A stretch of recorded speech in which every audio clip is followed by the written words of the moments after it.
Nous allons continuer avec Frédéric Lanoé, donc qui a soutenu une thèse sur Philippe de Champaigne, qui a fait le catalogue de tous les dessins de Champaigne, aussi de Platemontagne et de Jean-Baptiste de Champaigne, qui a fait une exposition sur le salon de 1704 et qui enseigne à la Manufacture des Gobelins.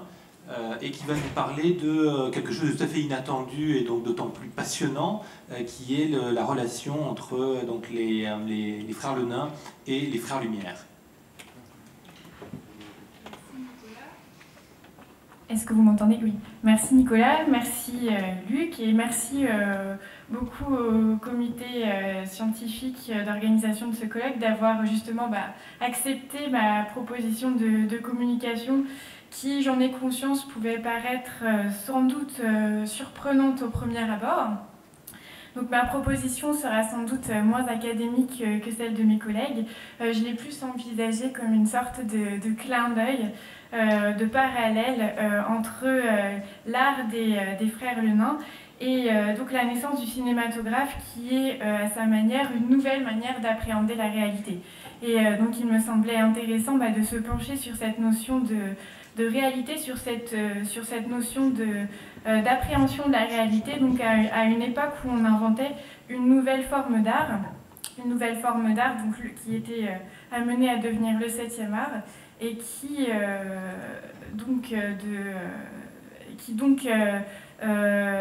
se proposait donc de capter la réalité d'une manière totalement inédite.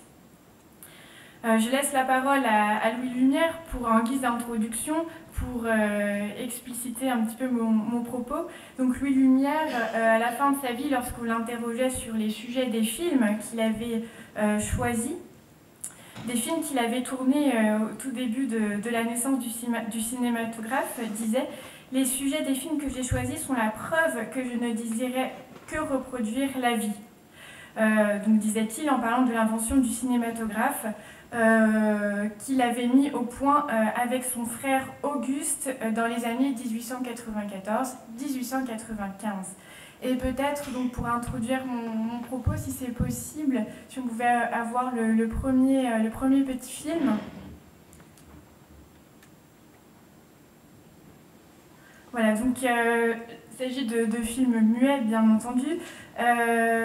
Donc voici l'un des premiers films réalisés par les frères Lumière durant cette époque où ils expérimentent le cinématographe, donc film qui fait partie de leur première projection et film qui montre ici, qui fait partie donc de toute cette série de premiers petits courts-métrages réalisés par les frères Lumière. Donc entre 1895 et 1897, période où ils expérimentent véritablement cette nouvelle machine. Ces petits films réalisés par les frères Lumière eux-mêmes, et notamment particulièrement par Louis, qui est le cinéaste de la famille, s'élèvent, on en compte une cinquantaine, et ils durent chacun moins d'1 minute. Donc ce sont des films qui durent entre 50 et 60 secondes. Et au-delà d'une spontanéité apparente, ce qui m'a interpellée lorsque j'ai visionné quelques-uns de ces premiers films, c'est qu'au-delà de cette spontanéité apparente, à cette époque où le cinématographe balbutie encore, le cadrage s'imposait chez Louis Lumière déjà comme une préoccupation majeure. Donc d'emblée, ce qui frappe chez le cinéaste, c'est son sens inné de la composition, et sens inné de la composition qui expliquera évidemment la réussite de ce nouvel objet qu'était le cinématographe. Réussite qui est une réussite à la fois technique bien sûr mais également commerciale, puisque comme on va le voir, les frères Lumière ont réussi là où leur grand concurrent américain, Thomas Edison, s'est malheureusement, on peut le dire de manière assez pragmatique, planté en beauté avec cette nouvelle invention. Donc je ne vais pas rappeler, parce qu'il faut que je sois brève quand même, je ne vais pas rappeler toute l'histoire du cinéma, mais pour replacer brièvement les choses dans leur contexte, les frères Lumière, donc Auguste et Louis, sont deux inventeurs de génie, deux inventeurs qui sont passés à la postérité pour leur multitude avancées techniques, leur multitude d'inventions qui touchent à plusieurs domaines, donc domaines qui touchent à la photographie et au cinéma, donc c'est notre propos aujourd'hui, mais qui touchent également à des domaines comme la biologie, la médecine, donc sont vraiment deux personnalités tout à fait exceptionnelles. Donc il faut imaginer que Louis Lumière et son grand frère Auguste commencent à travailler sur la question de la représentation de l'image, la représentation de la réalité dès leur plus jeune âge, auprès de leur père Antoine, qui s'est spécialisé dans la photographie. Antoine Lumière est quelqu'un qui a une formation, c'est aussi une personnalité hors du commun, alors pas du tout une personnalité scientifique, comme ont pu l'être ses deux fils, mais c'était quelqu'un qui, à côté d'eux, était beaucoup plus fantasque, beaucoup plus fantaisiste, personnalité hors du commun, bouillonnant d'idées, et qui va lui aussi être l'un des grands moteurs donc, de cette naissance du cinématographe. Antoine va solliciter, Antoine Lumière, donc le père, va solliciter ses deux fils, encore adolescents. Donc Antoine et Louis fréquentent encore le lycée La Martinière, un lycée qui est axé sur la formation technique.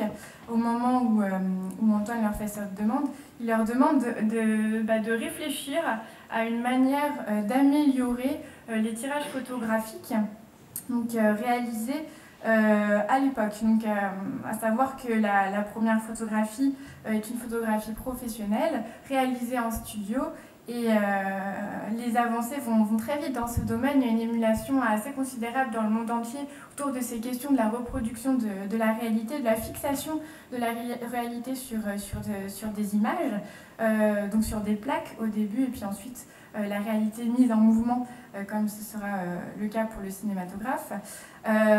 Donc Antoine Lumière sollicite ses deux fils adolescents pour travailler, pour réfléchir à une mise au point technique pour réaliser des plaques de verre qui soient susceptibles de capter, de fixer la réalité. Donc Antoine s'adresse particulièrement à son fils Louis. Auguste est à cette époque-là parti faire son service militaire. Et Louis, qui a seulement 16 ans, va mettre au point une solution de gélatinobromure ajoutée d'ammonium qui va considérablement améliorer le procédé de fixation des images. C'est un grand succès dès le début. Antoine va déposer un brevet pour son fils. Lui est encore mineur, il n'a pas le droit de déposer un brevet en son nom. Et là, c'est le début de la fortune familiale, puisque cette découverte de l'amélioration de la fixation de la photographie sur les plaques de verre va être développée à un niveau industriel et va permettre à la famille Lumière de considérablement s'enrichir. C'est dans la continuité de ces recherches sur la photographie que vont ensuite s'inscrire les recherches des Lumières sur le cinéma, puisque toujours friand donc de relever les défis techniques, Antoine et ses fils vont s'intéresser à la photographie mise en mouvement. Donc il y a toute une réflexion à la toute fin du 19e siècle sur ces idées donc, de mouvement. On cherche à se faire la synthèse du mouvement, donc aussi bien en Europe qu'aux États-Unis. Il y a de nombreux travaux qui se déroulent à ce sujet-là, et presque quasiment tous les mois, il y a des scientifiques qui vont déposer des brevets pour breveter de nouveaux appareils visant à capter au mieux le mouvement des objets de prise de vue qui visent au mieux à capter donc les figures en mouvement. Donc c'est dans ce contexte-là que les frères Lumière commencent leur recherche sur le cinématographe, puisque en 1894 parvient en Europe une grande nouvelle via les magazines scientifiques. On annonce que Thomas Edison a inventé un nouvel appareil, le kinétoscope, qui aurait permis donc, de réaliser ce miracle donc de retranscrire le mouvement humain. Je vais passer au diaporama. Voilà, donc voici une comparaison entre la première machine inventée, celle d'Edison à gauche, le kinétoscope, et à côté donc le cinématographe qui sera mis au point par Louis Lumière quelques mois plus tard. Donc le kinétoscope permet de faire la synthèse de prise de vue, donc prise de vue prise en rafale. L'instrument donc permet de visualiser permet au spectateur donc, qui se place au-dessus de la machine de visualiser le petit film qui se déroule sous ses yeux. Donc l'avancée technique est formidable, enfin, l'apport d'Edison à la naissance du cinéma est évidemment fondamental. Gros problème de cette machine. En fait, le problème majeur d'ailleurs de cette machine, c'est que le spectateur, celui qui regarde le film, ne peut le regarder que tout seul. En fait, on est obligé de se pencher sur la boîte, de regarder par le biais des petites lunettes dans la boîte pour regarder le film. Et Antoine Lumière, donc, quand la démonstration de cette machine lui est faite, il voit tout de suite, il perçoit tout de suite le souci de cet objet et il perçoit d'emblée le succès commercial que pourrait être donc, la possibilité de faire sortir l'image de la boîte. Merci. Donc l'idée sur laquelle les frères Lumière réfléchissent, donc l'enjeu il est double, il faut à la fois faire un système qui soit capable de prendre un maximum de prises de vue en un minimum de temps. Et le deuxième enjeu, c'est donc de construire un projecteur qui permettra donc au public de pouvoir profiter du spectacle. Donc il ne s'agit plus d'une attraction individuelle, mais d'une attraction collective. Et là, les frères Lumière ont résolu un problème qu'Edison n'avait pas réussi à surmonter. Alors les mauvaises langues disent que Edison évidemment avait bien pensé à cet obstacle, avait bien pensé à cette solution, mais qu'il avait envisagé dans un premier temps d'écouler ces boîtes individuelles, d'en vendre un certain nombre dans les foyers, donc de manière à ce que chacun puisse équiper un kinétoscope et que par la suite il aurait, une fois qu'il aurait bien gagné son argent avec cette invention, il aurait donc envisagé la solution de la projection en public. Mais bon, sur ce coup-là, il a été devancé par les frères Lumière. Donc d'emblée, pour appréhender une nouvelle manière de retranscrire la réalité à travers le cinéma, donc pour inventer un nouveau regard, Louis Lumière, pour réaliser ses films, va puiser dans sa culture, dans son expérience esthétique de la réalité. Puis il faut imaginer ce que ça peut être à l'époque de tourner un film.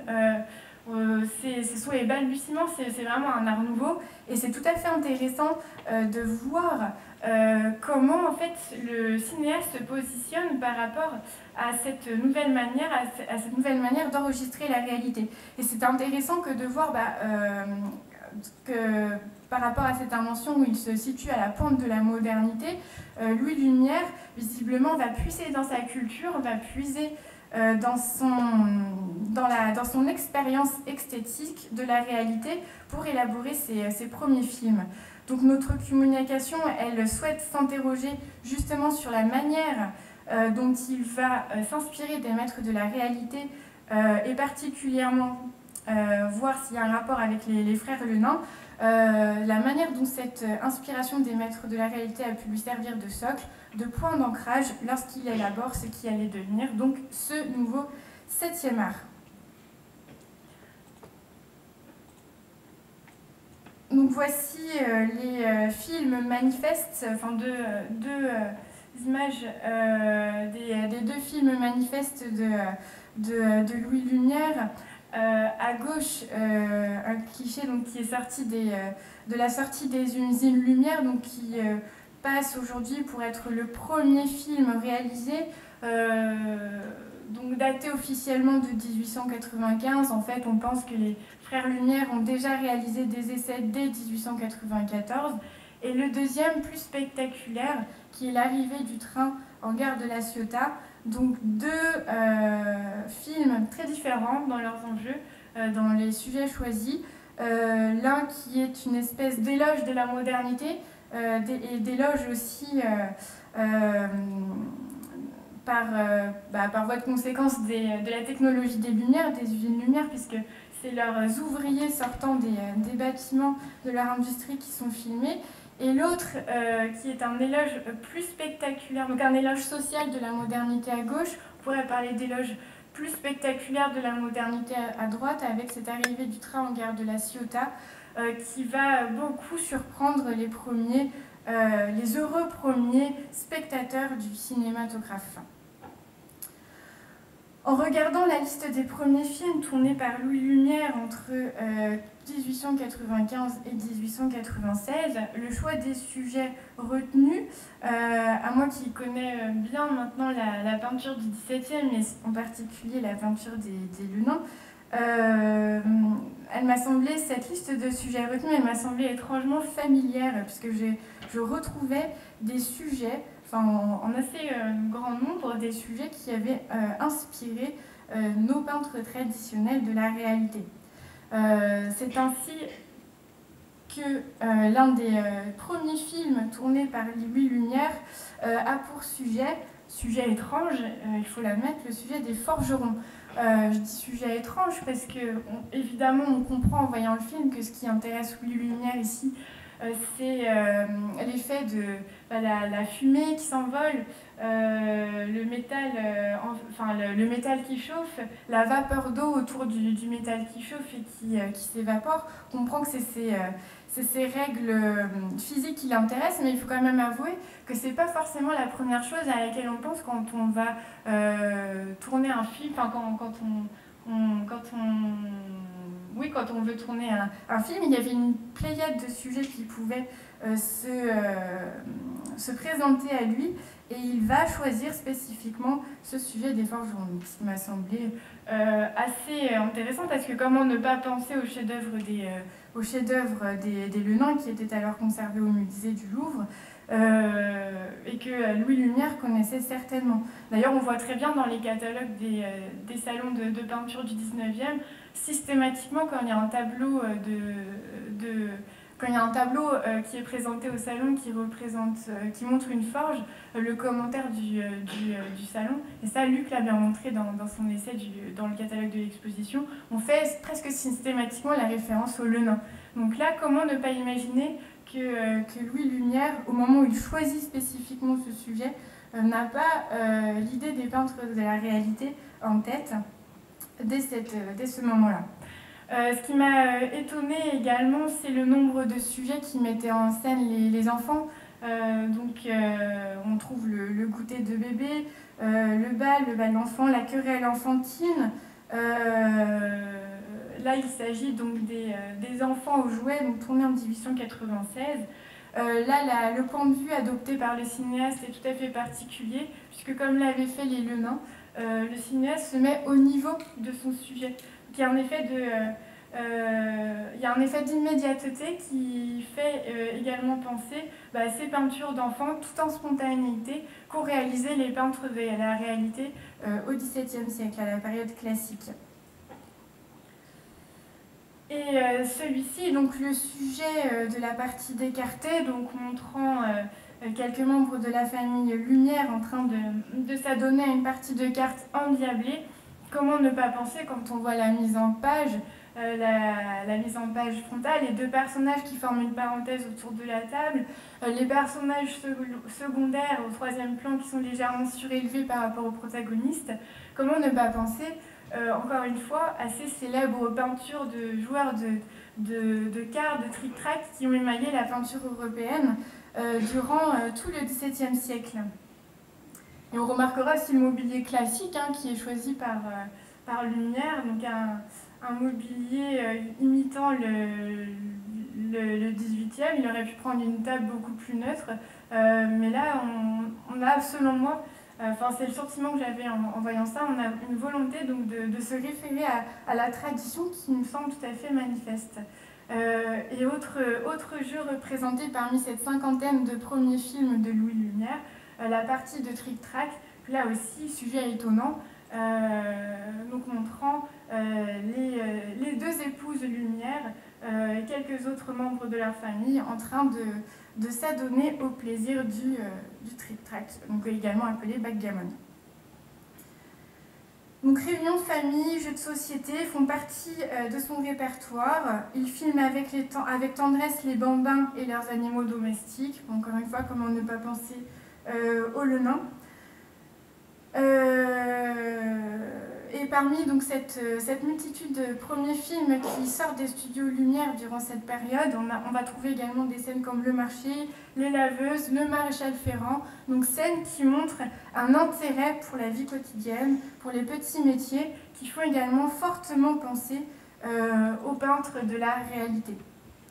Et pour continuer ce jeu des comparaisons, voici donc l'un des films mettant en scène l'enfance réalisé par Lumière durant cette période, donc en 1896, Les enfants jouant aux billes, où là donc, on a un mélange d'enfants bien habillés et de garçons des rues. Donc là on retrouve ce joyeux mélange que l'on trouve parfois dans la peinture des Lenains. Il y a des enfants qui sont chaussés et on voit que certains, donc les garçons des rues, ont les pieds nus. Donc c'est quelque chose qu'on retrouve aussi à l'aube du XXe siècle, en 1896. On retrouve aussi ce mélange disparate dans la vie quotidienne entre les garnements des rues et les enfants des familles plus aisées, voire bourgeoises. Et là, ce qui est assez frappant aussi, c'est la composition de Louis Lumière, cette manière de surélever les groupes. On pense aussi à l'agencement d'un tableau comme La Charrette, justement, qui présente un point de fuite, qui présente une profondeur axée sur une diagonale qui fuit vers la gauche, une composition triangulaire qui sont tout à fait similaires. Il y a de grandes similitudes entre le film et ce chef-d'œuvre des Lenains. Donc pour Louis Lumière, tout ça n'est évidemment pas fortuit. Il a une formation très poussée, de formation technique très poussée au sein de son lycée La Martinière, formation où il reçoit des cours de dessin industriel et il est tellement attaché à ces règles de la composition, à ces règles de la classique de la composition, qu'il va publier avec son frère un manuel pour apprendre aux photographes à bien prendre leur prise de vue, à bien réaliser leur prise de vue, puisqu'il est un peu effaré par les photos qui sont réalisées par les gens. En fait, il critique un petit peu le manque d'imagination des gens lorsqu'ils sont amenés à évoluer dans la nature avec leur appareil. Il leur donne quelques conseils pour réaliser des prises de vue intéressantes. Et on voit là donc sur le schéma qui est à droite, on voit donc une prise frontale qui n'a pas réellement d'intérêt et la manière dont Lumière propose d'envisager le cliché, où on retrouve ce point de fuite, cette ligne oblique qui fuit vers le fond de la composition, qui rappelle les règles des compositions classiques. Donc tout ça laisse penser que notre ami Louis Lumière a une culture artistique extrêmement savante, poussée, une grande finesse d'observation, et que tout ça, évidemment, ça ne lui vient pas comme ça. Tout ça est profondément ancré en lui. Il a une connaissance poussée du dessin. Voici 2 dessins réalisés par Louis Lumière dans sa jeunesse à gauche, donc qui montrent qu'il maîtrise parfaitement les règles de la composition, qu'il est un habile dessinateur et surtout qu'il a une culture esthétique très classique, et ça c'est pas du tout étonnant lorsque l'on connaît la personnalité de son père Antoine Lumière. Comme je disais tout à l'heure, c'est fait remarquer en tant qu'illustre photographe établi à Lyon, mais qui a une première carrière de peintre académique. Voici Louis Lumière posant dans son studio, Antoine Lumière, le père, posant dans son studio de photographie à gauche. On a un amoncellement un peu baroque d'instruments scientifiques auprès du personnage, et à droite il s'agit d'une toile réalisée par Antoine Lumière lui-même, montrant un paysage rocheux du sud de la France qui est conservé à l'Institut Lumière à Lyon. Alors on a fait, les historiens d'art évidemment se sont penchés sur cette question, ont remarqué la grande finesse esthétique des films de Louis Lumière et ont cherché à faire le lien avec l'impressionnisme contemporain. Ça a d'ailleurs été le sujet d'une exposition à Lyon en 2005 qui interrogeait donc ce rapport entre les Lumières et l'impressionnisme. Donc la conclusion de l'exposition étant que l'on trouvait des points communs dans la manière, dans ce premier cinéma de Louis Lumière, et la manière de Monet, de Manet, les enfants de Renoir. Les commissaires relevaient donc sans doute une influence de l'impressionnisme sur le cinéaste, sur l'inventeur. En réalité, il semble que les choses soient beaucoup plus compliquées. Les Lumière, c'est une famille assez conservatrice, formée dans un milieu académique. Et pour en avoir un peu discuté avec l'un des membres de cette famille, c'est une famille qui en fait déteste l'impressionnisme. On n'a jamais entendu aucun membre de la famille Lumière, donc ni le père Antoine, ni les deux fils Auguste et Louis, vanter les mérites de l'impressionnisme. En gros, ça ne les intéresse absolument pas. L'art de l'avant-garde ne les intéresse pas. On a aussi parlé des liens entre la partie de carte de Cézanne et la partie d'écarté que je vous ai montré tout à l'heure. Lien qui visiblement ne tient pas, puisque jamais les Lumières n'ont parlé de Cézanne ou de leur admiration pour cet artiste. Au contraire, on sait que Louis, à la fin de sa vie, quand on l'a interrogé, il a affirmé qu'évidemment il avait des notions artistiques, qu'il avait lui-même peint, lui-même dessiné, qu'il avait eu pour maître dans l'atelier de son père un certain Morel, qui lui avait appris à perfectionner son art, donc Morel qui était peintre et photographe, et donc jamais, et que pour lui l'art c'était plutôt Rembrandt que Picasso. Donc il dit ça dans les années 40, il dit que pour lui les avant-gardes c'est rien du tout, qu'il a un goût très conservateur, c'est lui-même qui le dit, il dit j'ai un goût très pompier. Donc à mon avis il ne faut pas du tout chercher dans l'impressionnisme la trace, l'influence l'influence artistique sur ce premier cinéma de Lumière, mais plutôt dans un modèle académique. Et c'est plutôt sur la personnalité du père Antoine qu'il faut se tourner pour comprendre tout ça. Voici Antoine qui a été formé et qui est né à Besançon, qui est formé à Besançon et qui va ensuite s'installer à Lyon. Et voici des œuvres et de deux maîtres qu'a eu Antoine Lumière, un aquarelliste à gauche qui s'appelle Auguste Constantin, qui fait une peinture tout à fait classique, des paysages avec des mendiants, des pauvres, des scènes de marché. Et à droite, vous avez une œuvre lithographie réalisée d'après une peinture du deuxième maître d'Antoine Lumière, qui est François-Victor Jeanneney, également peintre à Besançon. Et là, on a encore frappé parce que ça nous ramène complètement à cet univers des peintres de la réalité. Donc Antoine Lumière, il est plutôt formé dans cet univers qui s'inspire des maîtres de la réalité, cette culture classique, et c'est lui qui va sans doute insuffler ce goût à ses fils, Auguste et Louis. Par ailleurs, à la Maison Lumière, on va trouver de nombreux peintres, de nombreux artistes qui viennent rendre visite à Antoine.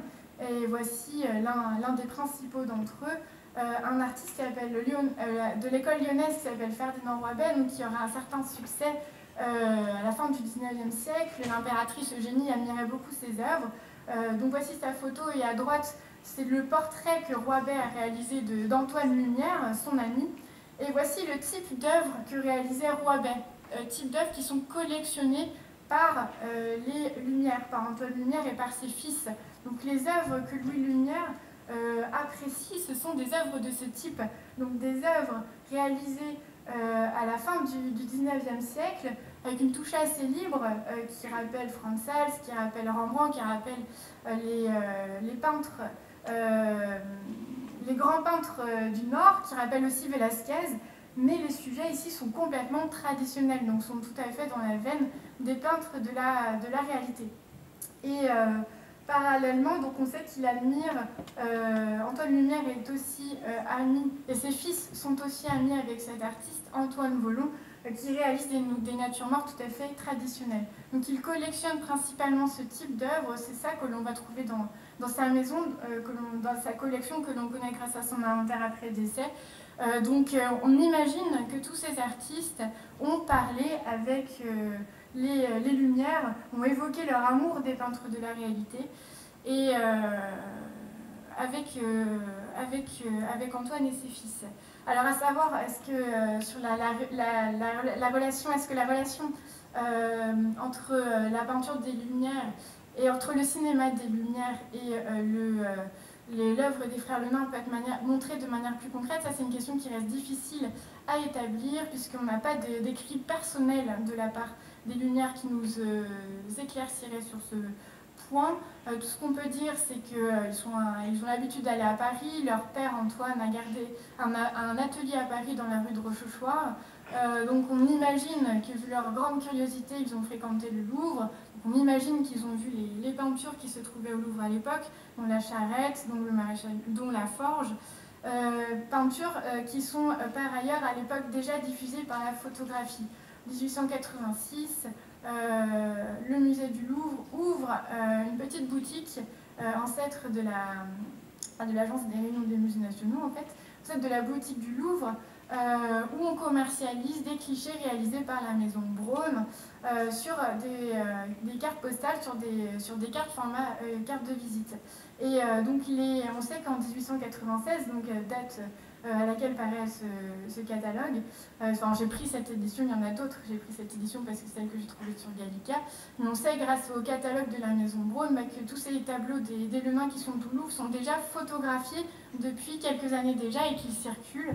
Donc on peut imaginer que les Lumières pouvaient avoir vu ou avaient des photographies à disposition de tableaux des Lenain.